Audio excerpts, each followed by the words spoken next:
గౌరవనీయులు మంత్రి గారు, ముఖ్యంగా మా సినిమా ఆటోగ్రఫీ మంత్రి గారు,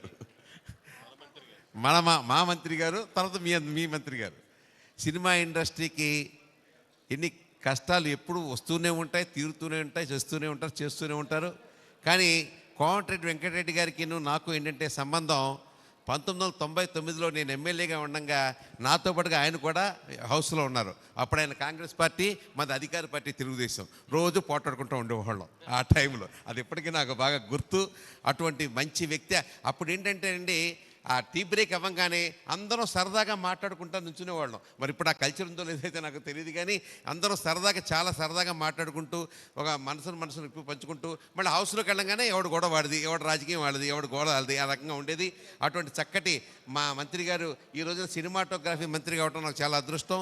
నేను ఫిల్మ్ డెవలప్మెంట్ కార్పొరేషన్ చైర్మన్గా ఆంధ్రప్రదేశ్ చేసినప్పుడు కూడా అప్పుడు కూడా ఈ యొక్క ప్రాబ్లమ్స్ అన్నీ కూడా రావడం కోసం అప్పుడు నుండి మంత్రి గారి దగ్గరికి వెళ్తూ ఉండేవాళ్ళం. ఇవాళ ఆయనకి మంచి అనుభవం ఉంది. చాలా నాలెడ్జ్ ఉన్నటువంటి పర్సను. ఒక రకంగా చెప్పండి, రాజకీయాల్లో ఆయనకంటే నేను చాలా జూనియర్ని. అటువంటి వ్యక్తి, మహా వ్యక్తి ఈరోజు సినిమా ఇండస్ట్రీ ఖచ్చితంగా 3 పువ్వులు 6 కాయలుగా వాళ్ళకున్న ప్రాబ్లమ్స్ అన్నీ కూడా ముఖ్యమంత్రి రేవంత్ రెడ్డి గారి దగ్గర పెట్టి తీరుస్తారని చెప్పి నేను ఖచ్చితంగా ఆశతో ఎదురు చూస్తున్నాను. ఇక మా మురళీమోహన్ గారు, ఆయన నాకు గురువు గారు అంటే ఆయన ఒక రకంగా చెప్పాలంటే మురళీమోహన్ గారి ఊరు చాటపర్రు, మా ఏలూరు పక్కనే. ఏలూరుకి 4 కిలోమీటర్ 5 కిలోమీటర్ దూరం చాటపర్రు. వీరి నాన్నగారు మాధవరావు గారు ఉండేవారు. మా నాన్నగారికి ఆయన చాలా ఫ్రెండ్. మా నాన్నగారి దగ్గరికి వారం వస్తూ ఉండేవారు. మా ఇంట్లో చాలాసార్లు భోజనం చేశారు. ఆయన 101 ఏళ్ళు ఎంతో బతికినట్టున్నారు ఆయన. నాకు తెలిసి మురళీమోహన్ గారు 110 ఏళ్ళు గ్యారంటీగా ఉంటాడు. ఆయన 110 ఏళ్ళు గ్యారంటీగా ఉంటారు. ఇవాళ కూడా ఆయనకి 80 సంవత్సరాలన్నా కూడా ఆయన ఎలాగొండ చూడండి, గ్లామర్గా ఉన్నాడు, మురిచిపోతున్నారు. నిజంగా చెప్పాలంటే ఎంత అదృష్టం అంటే ఆ తండ్రి జీన్స్ ఆయనకు వచ్చినాయి. ఖచ్చితంగా 100 దాటేస్తారు, అందులో డౌటే లేదు. నేనేంటంటే అనేది ఇవాళ 50 సంవత్సరాలు ఇండస్ట్రీకి వచ్చి, ఇండస్ట్రీ అంటే అండి ముళ్ళ మధ్యలో నుంచి నడుచుకుంటూ వెళ్ళాలి. ఎవరు ఎప్పుడు కాటేస్తారో తెలియదు, ఎవరు మనస్తత్వం ఏ రకంగా ఉంటుందో తెలియదు. మన మీద ప్రేమతో మాట్లాడుతున్నారా, కోపంతో మాట్లాడుతున్నారా, ఆప్యాయతతో ఉన్నారా, వెనక నుంచి గోతులు తవ్వుతున్నా ఏం తెలిసావదు. ఆ సినిమా ఇండస్ట్రీనే అలాంటిది. అటువంటి దాంట్లో 50 సంవత్సరాలు లాక్కి వెళ్ళాడంటే ఈయన ఎంత మంచి మనసు కాకపోతే లాక్కెళ్ళగలుగుతారు చెప్పండి. ఒక చిన్న ఆర్టిస్ట్గా బయలుదేరి నాకు ఇప్పటికీ మర్చిపోలేండి ఆ వారాలబ్బాయి సినిమా. ఇప్పటికీ కూడా మర్చిపోలేని ఈయన చేసిన అద్భుతమైన సినిమాల్లో, ఈయన యాక్ట్ చేసిన సినిమాల్లో అద్భుతమైన సినిమాలు ఉన్నాయి.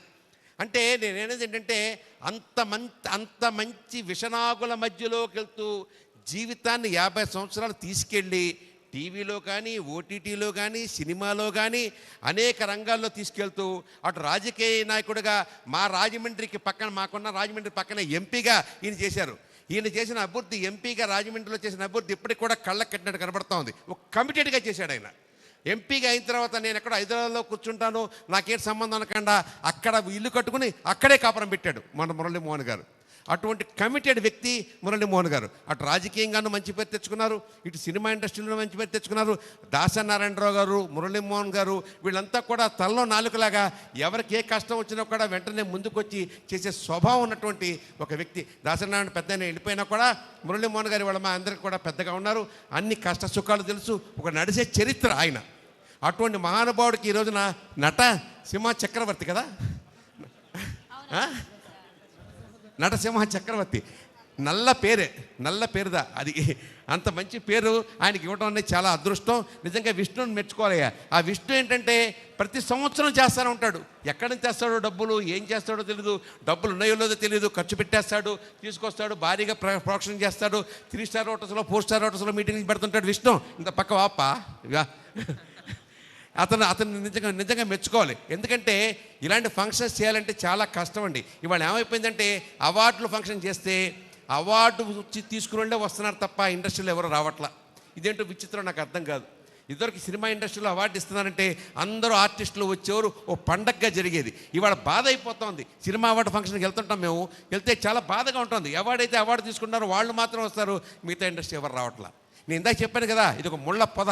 అందులోంచి ఈ రకమైన ఇండస్ట్రీలో ఈ రకంగా రావడంలో మరి విష్ణు గారు ఎంత కష్టపడితే ఈ మాత్రం ఉన్న ఆర్టిస్ట్ ఇక్కడికి వస్తున్నారంటే విష్ణు గారు దీని వెనకాల కఠోర శ్రమని నేను మనస్ఫూర్తిగా విష్ణుని అభినందిస్తూ ఇలాంటి కార్యక్రమం మళ్ళీ చేయబాబు. కానీ ఫైనాన్షియల్గా మాత్రం నువ్వు స్ట్రాంగ్ అవ్వు విష్ణు, ఫైనాన్షియల్గా స్ట్రాంగ్ అవ్వాలని నేను మనస్ఫూర్తిగా నేను కోరుకుంటూ, ఫైనాన్షియల్గా స్ట్రాంగ్ అయ్యి ఖచ్చితంగా ఇలాంటి ఫంక్షన్ చేయవలసిందిగా నేను కోరుకుంటూ ఖచ్చితంగా అంత. కాబట్టి ఇలాంటి ఫంక్షన్లో మాట్లాడుతున్న అదృష్టం మురళీ మోహన్ గారు, మా పక్క ఊరు వారు.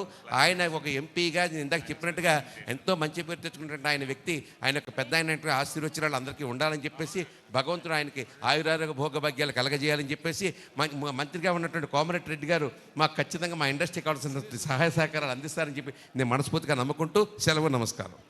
థ్యాంక్ యూ అంబికా కృష్ణ గారు. Thank you so much.